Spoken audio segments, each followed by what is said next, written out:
प्रकल्पग्रस्तांचे घरे नियमित करण्याचा निर्णय महायुती सरकारने घेतलाय। नवी मुंबई पनवेल उरण परिसरातील 95 गावांमधील घरांचा गुगल इमेजद्वारे महिनाभरात सर्वेक्षण केले जाणार आहे। याचा फायदा 95 गावांमधील भूमिपुत्रांना होईल। या आदेशाची कार्यवाही सिडकोकडून केली जाणार आहे। गरजेपोटी ज्यांनी बेकायदा घर बांधले ती घरे नियमित करण्यासाठी अनेक वर्षांपासून शासनाकडे मागणी केली होती, ती घरे शुल्क आकारून भाडे करारावर नियमित केली जाणार आहे। बिगर प्रकल्पग्रस्तांना दुप्पट शुल्क यासाठी आकारले जाणार आहे। परंतु हजारो लोकांना आता घरे नियमित केल्यामुळे घरतोड कामापासून सुटकेचा श्वास मिळालेला आहे।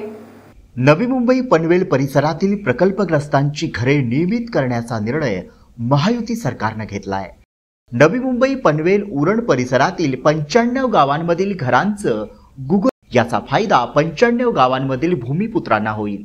या आदेशाची कार्यवाही सिडकोकडून केली जाणार आहे।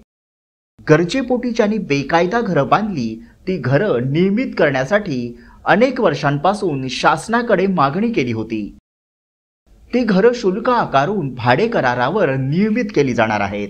बिगर प्रकल्पग्रस्तांना दुप्पट शुल्क यासाठी आकारलं जाणार आहे।